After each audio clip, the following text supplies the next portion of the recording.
Bonjour à toutes et à tous dans une nouvelle formation intitulée Réussir son bac, bien-être psychologique, temps et réseaux sociaux. Cette nouvelle formation est destinée aux étudiants de terminale secondaire. Donc, il va aborder la question suivante, comment un étudiant peut réussir son bac et faire une transition efficace de niveau secondaire euh, jusqu'à les études supérieures. Donc, on va aborder les trois thèmes principaux, à savoir le bien-être psychologique dans un niveau individuel. Et deuxièmement, on va, comme on a fait dans une autre mini-formation précédente sur l'éducation numérique, euh, quelles compétences agiles, à savoir la gestion du temps, et finalement l'usage euh, euh, raisonnable des réseaux sociaux. Donc voilà notre nouvelle formation.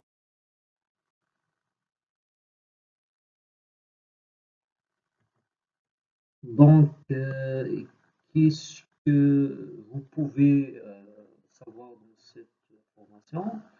Donc, premièrement, euh, vous serez capable de se positionner dans cette transition scolaire entre euh, le cycle secondaire et le cycle supérieur. Donc, on va aborder quelques manières de comment l'étudiant peut se positionner d'une manière efficace. Deuxièmement, vous allez comprendre et gérer votre temps numérique. Et ceci s'ajoute à d'autres contenus publiés sur notre chaîne autour de ce sujet-là. Et puis, vous allez bien sûr maîtriser le temps et ses priorités, donc savoir comment gestionner de manière efficace le temps, parce que le temps pour nous, c'est la base de toute réussite, soit scolaire, soit professionnelle. Quatrièmement, vous allez préserver votre bien-être psychologique et de savoir encore une fois quelques astuces et quelques méthodes pour bien réserver votre capital psychologique, à savoir le bien-être psychologique. Cinquièmement, vous allez développer des stratégies efficaces pour la réussite scolaire, soit pour obtenir votre bac ou pour la révision des matières ou en général d'avoir une satisfaction personnelle sur votre vie scolaire ou aussi personnelle. Finalement, vous allez, à travers cette formation, construire un plan personnel pour continuer à progresser et pour euh, se positionner d'une manière stratégique après avoir bien sûr votre bac. Deuxièmement, on va parler sur la compréhension de cette transition. Donc, pourquoi on va aborder ce sujet-là dans notre première vidéo. Donc, pourquoi l'année de bac est unique? Quelles sont les spécificités qui caractérisent cette année-là? Comment on le considère une année euh, décisive dans notre parcours académique? Donc, bien sûr, c'est une année de, de la construction personnelle, euh, car elle vous donne l'opportunité de la conscience de votre rôle comme étant acteur de votre réussite. Et c'est l'année que la plupart des étudiants euh, arrivent à la phase de l'autonomie personnelle parce qu'ils vont quitter l'adolescence précoce et entrer dans une phase d'autonomie intellectuelle et personnelle. Et comme ça, ils vont finir cette étape de leur vie, à savoir l'âge de l'adolescence et de l'enfance, et entrer dans une autre phase de la vie, à savoir la vie d'adulte. Et comme cela, ils peuvent euh, vivre leur euh, ambition et se spécialiser parce qu'avant le bac, on est dans un enseignement général, mais après le bac, on est dans la spécialité et on est dans la carrière, on est dans notre domaine. Donc, et comme ceci, on peut arriver à notre réussite. On va parler aussi de se connaître pour mieux avancer. Donc, qui suis-je dans cette période? Donc, il faut savoir la conscience de soi. Donc, on va voir comment on peut se positionner à travers une auto-conscience, de savoir nos forces et nos faiblesses scolaires et personnelles.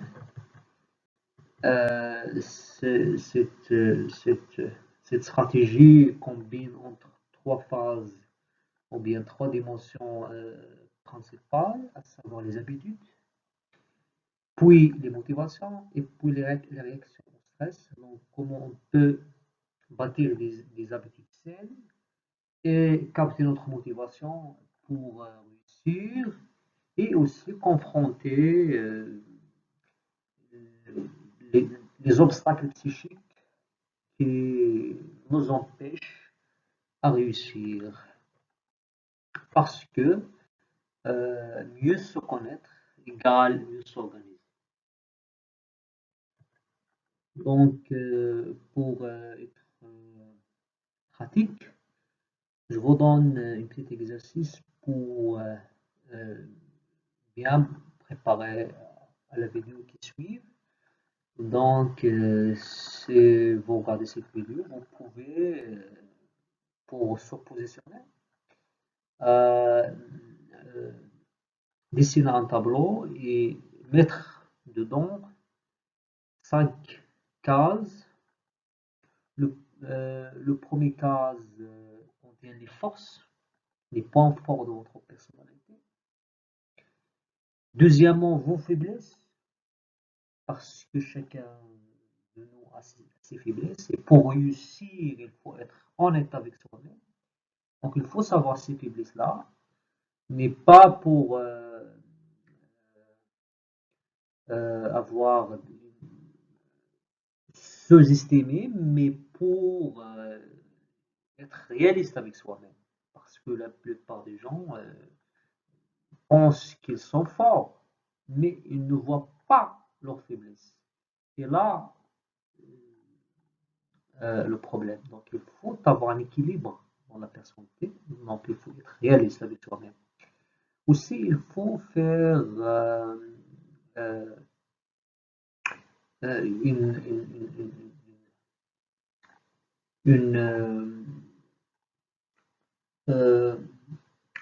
comment dirais-je, il faut faire un diagnostic à notre personnalité et aux habitudes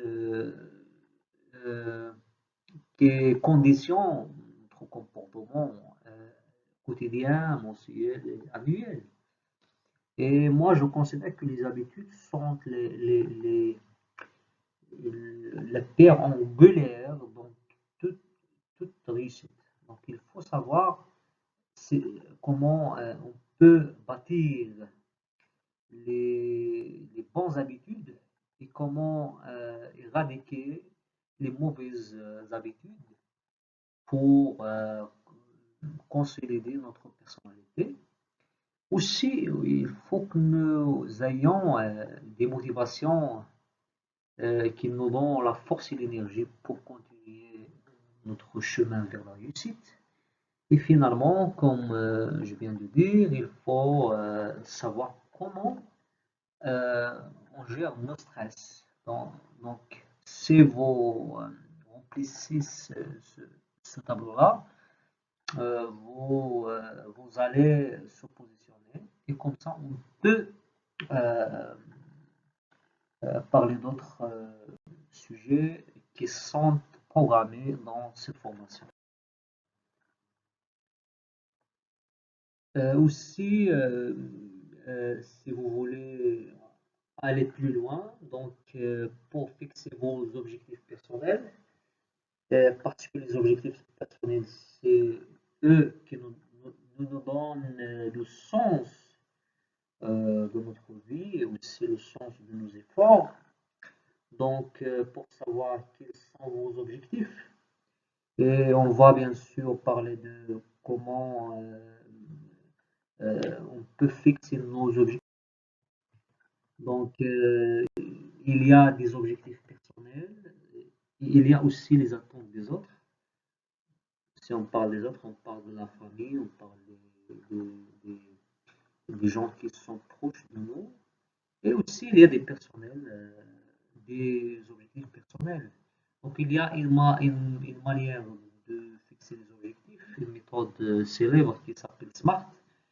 Donc, pour fixer un objectif, il ne faut pas être idéaliste, mais il faut être objectif parce que euh, l'objectif, il doit être euh, rationnel. Premièrement, il doit être spécifique. Que vises-tu précisément? Donc, je vise obtenir mon bac. C'est un objectif fixe et spécifique. Mais je vais réussir, il est plus large, hein, c'est pas un objectif plus efficace. Deuxièmement, le bon objectif, c'est l'objectif mesurable.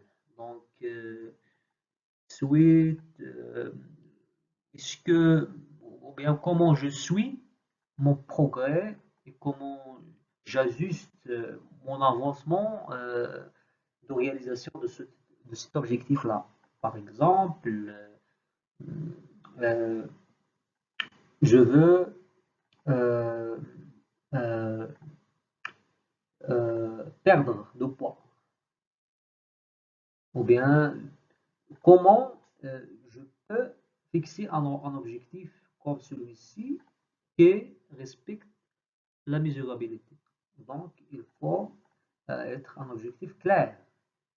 Donc, je vais perdre, par exemple, 1 kilo par semaine, ou bien dans un mois. Donc, comme ça, je peux suivre mon avancement.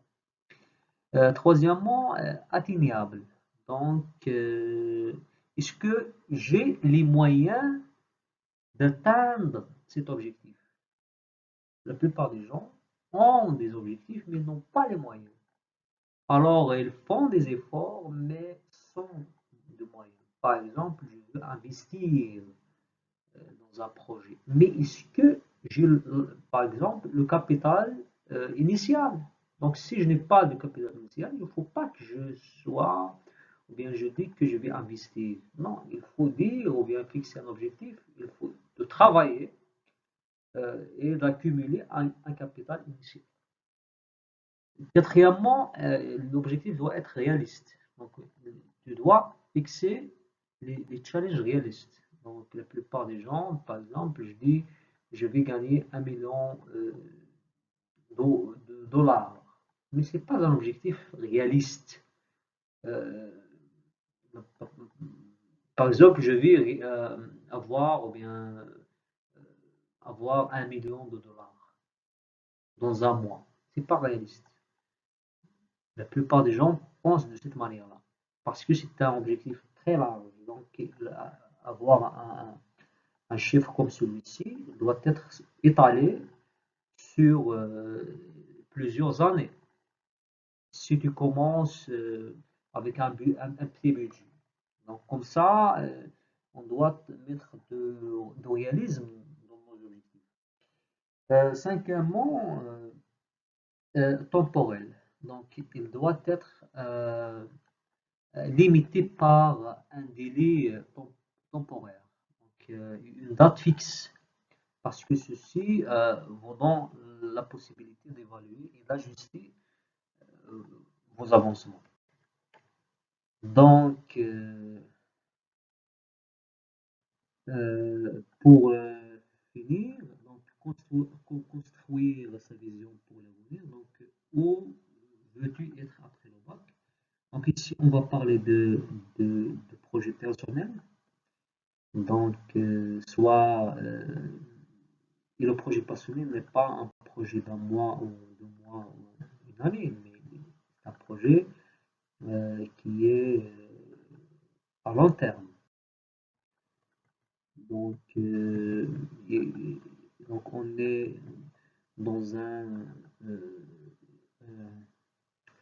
dans un raisonnement qui combine entre euh,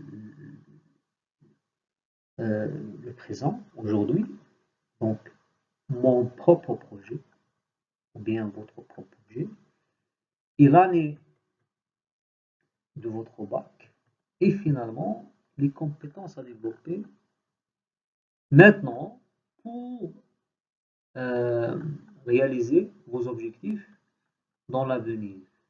Donc, cette schéma-là, le positionnement stratégique, comme je viens de le nommer, on va aussi parler de ceci dans une partie de cette formation. Et pour finir, on a aussi un exercice. Donc, vous pouvez écrire votre vision en 2 phrases pour se rappeler tous les jours. Et on va bien sûr réaliser une vidéo autour de quelques stratégies pour la réalisation d'un projet personnel de l'étudiant. Donc, nous avons arrivé à la fin de cette vidéo. Donc, je vous remercie d'avoir suivi notre formation